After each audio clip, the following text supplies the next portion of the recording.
नमस्कार दोस्तों, स्वागत है आप सभी लोगों का सीटेट 2022 की संस्कृत की एक और न्यू क्लास में।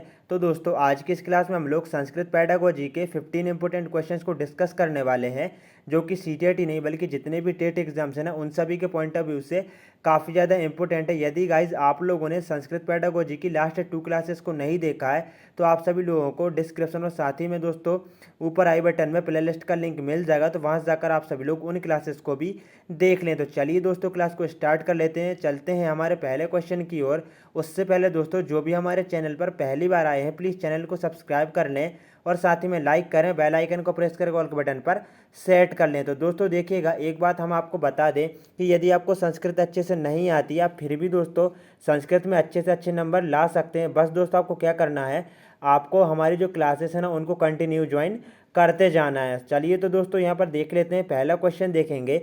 भाषा शिक्षकाय निम्नलिखितेषु कः विधि सर्वोत्कृष्टा अस्ति। तो यहाँ पर देखिए दोस्तों कितना नॉर्मल सा क्वेश्चन है। भाषा शिक्षकाय, भाषा शिक्षण की निम्नलिखित में से कः विधि मतलब कौन सी विधि सर्वोत्त उत्कृष्ट अस्ति मतलब कि सबसे अच्छी है, हम इस प्रकार से कह सकते हैं। तो दोस्तों बताइएगा यहाँ पर भाषा शिक्षण की सबसे अच्छी विधि इनमें से कौन सी है। भाषण काले एव तेन छात्रा संशोधित्वा। तो दोस्तों देखिएगा संशोधन वगैरह तो हम बिल्कुल भी नहीं करेंगे, तो ये तो राइट आंसर होने वाला नहीं है। संशोधनस्य कार्यम संपूर्ण कक्षाया क्रियाकलाप रूपे कर्तव्यम येन छात्रा पुनः त्रुटि न कुर्यु। तो दोस्तों देखिए यहाँ पर एक बात बोली गई है कि पुनः त्रुटि ना कुर्यु। अब ऐसा तो नहीं है कि जो बच्चे हैं ना वे फिर से मतलब कि त्रुटि ना करें। बिल्कुल दोस्तों यहाँ पर बच्चे सीखते हैं तो त्रुटि भी जरूर करते हैं, क्योंकि त्रुटि सीखने का एक हिस्सा है। तो ये वाला भी बिल्कुल राइट आंसर नहीं होने वाला है। छात्राणाम त्रुटि नाम संशोधनम कदापि ना करने, क्या हम छात्रों की जो त्रुटि है उनका संशोधन कभी भी नहीं करेंगे, तो ऐसा नहीं है, ठीक है ना। ये भी गलत है। तो दोस्तों 3 गलत हो गए हैं, तो अब बिल्कुल यहाँ पर राइट आंसर ऑप्शन नंबर 4 हो जाएगा। अब हम ऑप्शन नंबर 4 को यहाँ पर पढ़ लेते हैं। अध्यापकस्य कर्तव्यम अस्ति यत् सा त्रुटि नाम विश्लेषण नाम कुर्यात्। मतलब कि अध्यापक का कर्तव्य है कि वह छात्रों की त्रुटि का विश्लेषण करे। तासां प्रकारं जानीयात् तदा त्रुटीनां क्षेत्रम स्पष्टम कृत्वा पुनः अध्यापयेत्। तो दोस्तों देखिएगा अध्यापक को क्या करना चाहिए, उसका कर्तव्य है अध्यापक का कि त्रुटियों का विश्लेषण करे और उनके प्रकारों को जाने कि किस प्रकार की त्रुटि है और उन त्रुटि के क्षेत्रों को दोस्तों स्पष्ट करें, ठीक है ना। तो इस प्रकार दोस्तों यहाँ पर जो भाषा शिक्षण है उसकी सर्वोत्त उत्कृष्ट विधि यहाँ पर यही हो जाएगी, ऑप्शन नंबर 4 वाली। आगे देखेंगे दोस्तों, नेक्स्ट क्वेश्चन को देखेंगे। श्रवण पद्धतया भाषा शिक्षणस्य प्रक्रियायां निम्नलिखित विशेषम बलम दत्तम। तो दोस्तों देखिएगा श्रवण पद्धति है मतलब कि जो श्रवण पद्धति है उसमें भाषा शिक्षण से प्रक्रिया, श्रवण पद्धति की भाषा शिक्षण प्रक्रिया में निम्नलिखित में से विशेष बल हम किस पर देते हैं, ठीक है ना। तो यहाँ पर देखिएगा भाषा वास्तविक जीवन से प्रसंग आनयनम। तो दोस्तों देखिएगा ये तो सही नहीं है, यहाँ तक तो ठीक था लेकिन दोस्तों आगे ठीक नहीं है। स्वभाव रूपे परिवर्तित तुम भृश्यम अभ्यास करणम। तो ये हो सकता है लक्ष्य भाषाया ए प्रयोगा मातृभाषा त्यागा। आप दोस्तों देखिए हम लक्ष्य भाषा का प्रयोग करेंगे और मातृभाषा का प्रयोग मतलब कि त्याग करेंगे क्या, बिल्कुल भी नहीं। यहाँ पर देखिए आप नेगेटिव टैग वर्ड्स आया है तो ये वाला तो आप बिल्कुल आसानी से हटा ही देंगे। लक्ष्य भाषा है अनुवाद, क्या सिर्फ हम लक्ष्य भाषा का अनुवाद करेंगे, ये दोनों के दोनों नहीं है सही। ऑप्शन नंबर 1 और ऑप्शन नंबर 2 में कन्फ्यूजन हो सकता था, लेकिन दोस्तों यहाँ पर राइट आंसर ऑप्शन नंबर 2 हो जाएगा, ठीक है ना। श्रवण पद्धति की जो भाषा शिक्षण प्रक्रिया है ना उसमें सबसे ज़्यादा बल इसी पर दिया जाता है। तो दोस्तों यहाँ पर ऑप्शन नंबर 2 इसका करेक्ट है।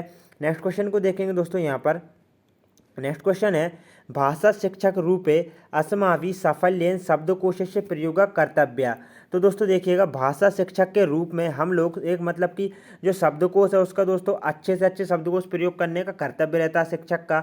शब्दकोशस्य प्रयोगम प्रोत्साहितुम निम्नलिखितेषु कः विधि समीचीनी अस्ति। तो दोस्तों यहाँ पर देखिएगा शब्दकोश जो हैं उनके प्रयोग के लिए ज़्यादा से ज़्यादा बच्चों को प्रोत्साहित करने के लिए इन निम्नलिखित 4 ऑप्शंस में से दोस्तों कौन सी विधि सबसे अच्छी है। समीचीनी का मतलब उपयुक्त है। भाषा या अंगानाम अन्वेषणम। तो दोस्तों मतलब भाषा के अंग मतलब एक खोजना, ठीक है ना, जो भाषा के अंग आते हैं जो हम पढ़ते हैं उसको खोजना। तो ये तो बिल्कुल भी कहीं से कहीं तक बिल्कुल सही नहीं लग रहा है, ठीक है ना। संदर्भ अनुकूलम शब्दार्थ चयनम, तो ये ठीक लग रहा है, लेकिन दोस्तों और भी देखेंगे आगे। शब्द से उच्चारण ज्ञानम, तो दोस्तों ये भी नहीं है, ठीक है ना। इसका राइट आंसर हो जाएगा ऑप्शन नंबर 4 प्रत्येकम नवीन शब्दाय अध्यापकम उपगमनम, ठीक है ना। तो ये वाला बिल्कुल करेक्ट हो जाएगा। गाइस देखिएगा यहाँ पर हम कह सकते हैं, यहाँ पर देखिए संदर्भ अनुकूलम शब्द से चयनम, यहाँ पर सिर्फ चयन की बात हो रही है, ठीक है ना, और यहाँ पर उपगमनम की बात हो रही है। तो प्रत्येक नवीन जो शब्द है ना उसका अध्यापक के द्वारा यहाँ पर उसके मतलब उसके बारे में यहाँ पर बच्चों को बताया जाएगा। तो इसका राइट आंसर ऑप्शन नंबर यहाँ पर दोस्तों 4 हो गया है। आप देख सकते हैं कि यदि आप संस्कृत अच्छे से नहीं आती आपको, फिर भी आप कितने अच्छे से यहाँ पर सॉल्व कर सकते हैं। यहाँ पर दोस्तों नेक्स्ट क्वेश्चन को देखेंगे, निम्नलिखितेषु प्रमाणिक श्रवणस्य किम उदाहरणम। तो कितना अच्छा क्वेश्चन है कि निम्नलिखित में से कौन सा प्रमाणिक श्रवणस्य का उदाहरण है। तो दोस्तों देखिए, उच्च पठनम, क्या कोई ऊंचा पढ़ेगा तो क्या हम उसको सुनेंगे तो वह क्या प्रमाणिक श्रवणस्य है? तो बिल्कुल भी नहीं है। अब कथा को सुनेंगे, क्या वह प्रमाणिक है? ये भी नहीं हो, ना ही गायनम को है, बल्कि दोस्तों यहाँ पर रेडियो जो प्रसारणम रहता है ना, यह एक प्रमाणिक श्रवणस्य का उदाहरण है, ठीक है ना। तो राइट आंसर ऑप्शन नंबर यहाँ पर 3 हो जाएगा। गाइस देखिएगा, ये जो क्वेश्चन है ना, ये सीटेट के ओल्ड मतलब क्वेश्चन पेपर है। तो दोस्तों मैं आपको एक बात बता दूं, जिन बच्चों ने सीटेट का पेपर दिया है तो आप उनसे पूछ लेना कि जो क्वेश्चन है ना काफ़ी ज़्यादा रिपीट होते हैं, इसलिए दोस्तों आप इनको अच्छे से पढ़ते जाइएगा। तो चलिए दोस्तों यहाँ पर नेक्स्ट क्वेश्चन को देख लेते हैं। भाषा शिक्षक रूपेण अस्माभि व्याकरणास्य डैश ज्ञानम कर्तव्यम। तो दोस्तों देखिएगा, भाषा शिक्षक के रूप में हमारा व्याकरणस्य मतलब अस्माभि मतलब हमारा व्याकरणस्य डैश ज्ञानम कर्तव्यम, हमारा क्या कर्तव्य है दोस्तों? अप्रत्यक्षम प्रत्यक्षम प्रत्यक्ष या फिर अप्रत्यक्ष उभय मतलब दोनों फिर विस्तृतनम। तो दोस्तों देखिएगा, अप्रत्यक्षम और प्रत्यक्षम ये दोनों तो कट गए, क्यों? क्योंकि इन दोनों से बेटर तो ऑप्शन नंबर 3 लग रहा है। आप कन्फ्यूजन है दोस्तों ऑप्शन नंबर 3 और 4 में। तो जहाँ पर दोस्तों विस्तृत नाम कोई बात ही नहीं है, तो यहाँ पर प्रत्यक्ष अप्रत्यक्ष ये दोनों ही हो जाएंगे। उभय का मतलब दोनों होता है, ठीक है ना। आपको जो मैं शब्दार्थ बताता जा रहा हूँ ना, इनके हिंदी अर्थ आप लिख लीजिए, आपको हेल्प मिलेगी। भाषा शिक्षक रूपेण अस्माभि व्याकरणस्य डैश डैश नहीं कहेंगे, प्रत्यक्ष अप्रत्यक्ष उभय ज्ञानम Kartavyam. Right answer option number यहाँ पर 3 हो जाएगा। नेक्स्ट क्वेश्चन को देखेंगे दोस्तों, यहाँ पर देखिएगा, निदानात्मिकाया परीक्षाया सफलता निम्नलिखितेषु आश्रिता अस्ति। तो दोस्तों यदि आप लोगों ने साइकोलॉजी की जो पेडागोजी है ना उसको अच्छे से पढ़ा है ना, तो आपको इस वाले क्वेश्चन में बिल्कुल भी यहाँ पर कोई प्रॉब्लम नहीं होने वाली है। तो दोस्तों देखिएगा, निदानात्मिकाया परीक्षाया, जो निदानात्मक परीक्षा रहती है उसकी सफलता के लिए निम्नलिखित में से किस पर वह आश्रित रहती है। तो आपसे यहाँ पर यही पूछा गया है। देखेंगे, काले शिक्षण अधिगमस्य अंतराले चा, बिल्कुल भी नहीं। व्याकरणस्थ नियमेषु, जो व्याकरण के नियम है क्या उस पर मतलब निर्भर रहती, बिल्कुल नहीं। निदानात्मक शिक्षण है पाठ्य वस्तुनि चा, तो दोस्तों इस पर भी नहीं रहती, बल्कि अधिगम प्रक्रियायाम दोषणाम अभिज्ञान है। देखिएगा दोस्तों, एक बच्चा है, उसको आपने कुछ सीखने को दिया, तो उसने जो कुछ भी सीखा है, तो हमको जब तक उसकी जो प्रॉब्लम्स हैं उसकी त्रुटि है ना उनके बारे में हमें ज्ञान नहीं होगा, तो दोस्तों हम देखिएगा उनको जो निदानात्मक है उनको मतलब हम नहीं ढूंढ पाएंगे। तो यहाँ पर दोस्तों इसकी सफलता यहाँ पर अधिगम प्रक्रियायाम दोषणाम अभिज्ञान पर निर्भर करती है। तो राइट आंसर ऑप्शन नंबर यहाँ पर दोस्तों 4 वाला हो जाएगा। नेक्स्ट क्वेश्चन को देखेंगे दोस्तों, यहाँ पर भाषा शिक्षण से कक्षायाम छात्रा, भाषा शिक्षण की कक्षा में छात्र आत्मनः प्रथम भाषा मतलब उनकी जो प्रथम भाषा है उसको अधिगम मतलब सीखने में कठिन्यम अनुभवति यत, मतलब उसको दोस्तों सीखने में यहाँ पर कठिनता का अनुभव कर रहे हैं। तो देखेंगे दोस्तों यत, फिर स्वभाषा विद्यालय पठन रुचिकार न भवति, क्या उनकी भाषा विद्यालय का जो पठन है उसमें रुचिकार नहीं लग रहा है? तो ऐसा तो कुछ नहीं है। विद्यालय से भाषा गृहस्य भाषा तुलनायाम औपचारिक भविति, तो दोस्तों ये बिल्कुल यहाँ पर सही हो जाएगा कि जो विद्यालय की भाषा है ना वह गृह भाषा की तुलना में औपचारिक होती, अधिक नियमपूर्ण होती है। छात्रा स्वभाषाम जानती है तस्य विद्यालय पठन औचित्यपूर्ण न प्रतीयते। अब देखिए यहाँ पर विद्यालय की त्रुटि बताई जा रही है, तो ये भी गलत है। सब विद्यालय स्वभाषा नाम कठिन्य मान्यते, तो ऐसा भी नहीं है कि विद्यालय उनकी भाषा को कठिन मानेगा। यहाँ पर दोस्तों राइट आंसर ऑप्शन नंबर 2 हो जाएगा। विद्यालय भाषा गृहस्य भाषा तुलनायाम औपचारिकी भवेति, तो यहाँ पर दोस्तों इसका बिल्कुल करेक्ट आंसर ऑप्शन नंबर 2 हो जाएगा। नेक्स्ट क्वेश्चन को देखेंगे दोस्तों, यहाँ पर देखिएगा, कथा श्रवणेन छात्रा निम्नलिखितेषु कार्य सहायता प्रपन्नति। तो दोस्तों यहाँ पर देखिएगा, जो कथा सुनते हैं, जो पहले प्राचीन समय में क्या होता था, जब दोस्तों बच्चे गुरुकुल जाते थे, ठीक है ना, गुरुकुल, तो वहाँ पर आपने देखा होगा क्या करते थे दोस्तों, जो टीचर रहते थे, उनके जो गुरु रहते थे, गुरुदेव रहते थे, वह मतलब कि पाठ जो नीरसता से भरपूर ना रहे तो उसके लिए लंबी लंबी कथाएं सुनाते थे। उससे क्या होता था, अनुशासन पूर्वकम आसन है, तो दोस्तों क्या अनुशासन उससे होता था। कक्षायाम ध्यान लगने, क्या कक्षा का ध्यान लगता था। कक्षा वातावरणे आनंद अनुभूति के कक्षा का जो वातावरण आनंद से परिपूर्ण हो जाता था, तेषाम कल्पना शक्ति विकास है। तो दोस्तों देखिएगा ये सभी भी होते थे, मैं मानता हूँ कि ये सभी होते थे, ठीक है ना।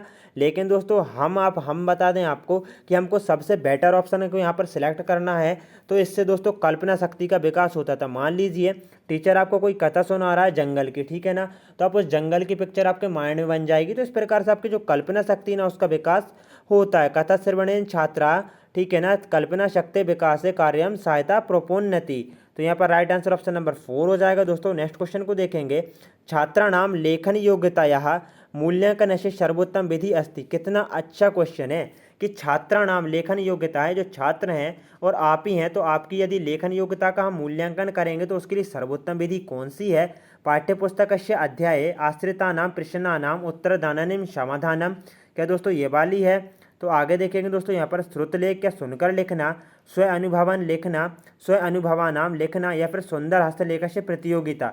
तो दोस्तों देखिएगा यदि हमको छात्र की लेखन योग्यता का मूल्यांकन करना है और उसकी सर्वोत्तम विधि को हमने को चुनना है, तो सबसे पहले तो हम फोर्थ वाले को काटेंगे, क्योंकि सुंदर हस्तलेख की बात हो नहीं रही है, सुनकर लिखने की बात हो नहीं रही है। अब बचे ए और सी, ठीक है ना। देखेंगे पाठ्यपुस्तक अध्याय आश्रिता नाम, अब पाठ्यपुस्तक जो अध्याय उस पर हम आश्रित रहेंगे क्या, प्रश्न नाम उत्तर ददानी समाधानम, तो ये भी गलत है। यहाँ पर दोस्तों हम स्वयं के अनुभव जो है ना उससे बच्चे की लेखन योग्यता का मूल्यांकन कर सकते हैं। तो यही सर्वोत्तम विधि है। राइट आंसर ऑप्शन नंबर यहाँ पर 3 हो जाएगा। दोस्तों नेक्स्ट क्वेश्चन को देखने वाले हैं।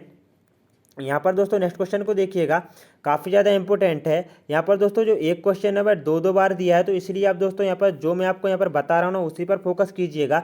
पूर्वम उदाहरण पूर्वकम नियमान शिक्षित्वा तदनु तेषाम अभ्यासा क्रियते पद्धति इयम किम कथ्यते। तो दोस्तों यदि आप लोगों ने जो साइकोलॉजी है ना उसको अच्छे से पढ़ा है ना, तो ये वाला क्वेश्चन भी आप आसानी से सॉल्व कर देंगे। देखिएगा फिर से मैं आपको क्वेश्चन को अच्छे से बता देता हूँ। पूर्वम उदाहरण पूर्वकम, मतलब कि पूर्वम उदाहरण से पूर्वकम नियमानम शिक्षित्वा, उदाहरण से पूर्व नियम देते हैं, तदनु तेषाम अभ्यास, फिर अभ्यास कराते हैं, क्रियते पद्धति इयम कथ्यते, तो इस पद्धति को क्या कहते हैं। तो मैं आपको दोस्तों आगमन और निगमन विधि के बारे में पढ़ा चुका हूँ कि उदाहरण से नियम की ओर कौन सी विधि जाती है, आगमन विधि, और नियम से उदाहरण के बीच दोस्तों उदाहरण से पहले क्या नियम है, तो यहाँ पर यही बात हो रही है, तो कौन सी निगमन विधि हो जाएगी। निगमन विधि कौन सी है दोस्तों, यहाँ पर ऑप्शन नंबर 4 में है, ठीक है ना। निगमनात्मक विधि सीमिति करणम, तो दोस्तों ये भी नहीं होगा कि सीमितीकरणम, तो बिल्कुल भी नहीं होने वाला है दोस्तों, यहाँ पर ये गलत हो जाएगा। ऑप्शन नंबर 3 देखिए दोस्तों, निगमनात्मक विधि उपयोगिता, तो ये बिल्कुल यहाँ पर सही हो जाएगा। नेक्स्ट क्वेश्चन को देखेंगे दोस्तों, यहाँ पर क्रियाकलापेषु व्याकरण नियमः रुचिकरण स्पष्टेन विधिना च प्रस्तुतव्ययेन। तो यहाँ पर देखिएगा क्रियाकलापेषु व्याकरण नियम, जो क्रियाकला है उस क्रिया के जो मतलब क्रियाकलाप रहते हैं दोस्तों उसमें व्याकरण जो नियम रहते हैं, रुचिकरण जो स्पष्ट हैं, तो मतलब कि दोस्तों उसमें जो मतलब जो रुचिकार है वह किस प्रकार से है। छात्र आंतरिक संरचना जानियु, छात्रा संरचना जान स्मरियु, तो दोस्तों स्मरियु मतलब स्मरण करना, तो ये तो नेगेटिव टैग वर्ड्स हो गया, ठीक है ना। इसके बाद दोस्तों हम देखेंगे छात्र एदत व्याकरण ज्ञानम कुर्यु त्यज्यु वा, छात्रा स्वीकार से परीक्षण कुर्यु, तो दोस्तों इसका सही उत्तर हो जाएगा ऑप्शन नंबर ए, ठीक है ना। छात्रा आंतरिक संरचना जानियु, इसलिए दोस्तों जो क्रियाकलाप है ना व्याकरण नियमों को दोस्तों रुचिपूर्ण रूप से व स्पष्ट रूप से विधियों से उसका मतलब प्रयोग करना जानते हैं, ठीक है ना। राइट आंसर ऑप्शन नंबर यहाँ पर ए हो जाएगा। नेक्स्ट क्वेश्चन को देखेंगे दोस्तों, यहाँ पर साहित्य अर्थस्य, तो दोस्तों साहित्य का क्या अर्थ होता है, तो इसका राइट आंसर ऑप्शन नंबर 4 हो जाएगा। वाह वाह स्तर संति, जो साहित्य ना उसके दोस्तों वाह वाह मतलब बहुत ज़्यादा स्तर वगैरह, ठीक है हैं, तो राइट आंसर ऑप्शन नंबर यहाँ पर 4 हो जाएगा। नेक्स्ट क्वेश्चन को देख रहे हैं दोस्तों, भाषायाः व्यावहारिका पक्षा भाषा शिक्षण से डैश प्रोपन्नति प्राप्तवन्तः। तो दोस्तों देखिएगा भाषा या व्यावहारिक पक्षा, जो भाषा का व्यावहारिक पक्ष है दोस्तों उसमें भाषा शिक्षण में डैश की मतलब डैश से प्रोपन्नति होती है। तो दोस्तों देखेंगे वार्तालाप पक्षीण, संरचनात्मक पक्षीण, निर्माणात्मक पक्षीण, या फिर पारंपरिक पक्षीण। तो यहाँ पर दोस्तों वार्तालाप जो पक्षीण है बिल्कुल करेक्ट हो जाएगा। भाषा या व्यावहारिक पक्षा भाषा शिक्षण से वार्तालाप पक्षीण प्रोपन्नति प्राप्त। दोस्तों जो भाषा का व्यावहारिक पक्ष रहता है उससे वार्तालाप वगैरह जो है ना इसमें काफ़ी ज़्यादा प्रोन्नति होती है, प्रोन्नति बच्चा प्राप्त करता है। तो right answer option number A हो जाएगा।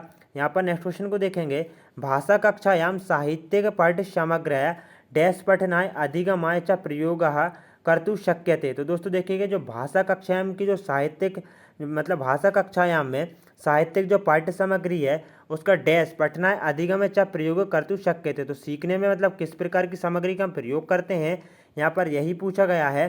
भाषा कार्याणाम नवीन शब्द भंडारस्य च, बिल्कुल दोस्तों यहाँ पर राइट आंसर यही हो जाएगा कि जो भाषा कक्षायाम की साहित्यिक पाठ्य सामग्री ना उसमें हम लोग भाषा कार्याणाम नव्य शब्द भंडारस्य च पठनाय अधिगमाय च प्रयोगम कर्तुम शक्य थे। तो right answer option number A हो जाएगा। यहाँ पर नियमानाम पुनर्निर्माण से गलत है, अधिगम दुर्बलतानाम नेगेटिव टैग वर्ड्स उच्चारण विकास से ये भी नहीं है। राइट आंसर ऑप्शन नंबर दोस्तों ए हो जाएगा। यहाँ पर बाकी के सभी के सभी कट जाएंगे। तो चलिए दोस्तों लास्ट क्वेश्चन को देख लेते हैं आज की इस क्लास का। यहाँ पर लास्ट क्वेश्चन है, व्याकरणस्य अध्यापन विषय किम कथम सत्यम अस्ति। ध्यान दीजिएगा, व्याकरणस्य मतलब व्याकरण का जो अध्यापन विषय उसके पॉइंट ऑफ व्यू से कौन सा कथन यहाँ पर सही है। अध्यापक के स्वयं व्याकरण ज्ञानम वर्धितुम, क्या अध्यापक को स्वयं के ज्ञान में वृद्धि करना चाहिए, तो ऐसा तो नहीं है। व्याकरण पृथक विषय रूपेण पठितव्यम, एक व्याकरण को एक अलग विषय के रूप में, पृथक मतलब अलग विषय के रूप में पढ़ाना चाहिए, तो ऐसा ही बिल्कुल नहीं करना चाहिए, ठीक है ना। इसके बाद देखेंगे दोस्तों व्याकरण संदर्भ अनुसारम पठितव्यम, ये सही लग रहा है, बट हमको सबसे बेटर देखना है फोर्थ वाला। और देखेंगे जीवन से प्रत्येकम, ये भी ठीक लग रहा है। क्षेत्रे अध्यापकेन व्याकरण से निर्माणम कर्तव्यम, लेकिन दोस्तों यहाँ पर ये राइट आंसर नहीं है। राइट आंसर इसका कौन सा हो जाएगा, ऑप्शन नंबर थर्ड हो जाएगा, व्याकरणम संदर्भ अनुसारम पठितव्यम। जो व्याकरण है दोस्तों ना उसके अध्यापन विषय के लिए, क्योंकि यहाँ पर अध्यापन विषय की बात हो रही है, तो हम व्याकरण को संदर्भ अनुसारम मतलब पढ़ाना चाहिए, संदर्भ व्याकरण संदर्भ अनुसारम पठितव्यम, ठीक है ना। इसका राइट आंसर हो जाएगा। यहाँ पर एक बार फिर से मैं आपको यहाँ पर ये वाला क्वेश्चन बता देता हूँ कि व्याकरण अध्यापन विषय दोस्तों यहाँ पर व्याकरण संदर्भ अनुसारम पठितव्यम सत्यम अस्ति। तो राइट आंसर ऑप्शन नंबर यहाँ पर थर्ड हो जाएगा।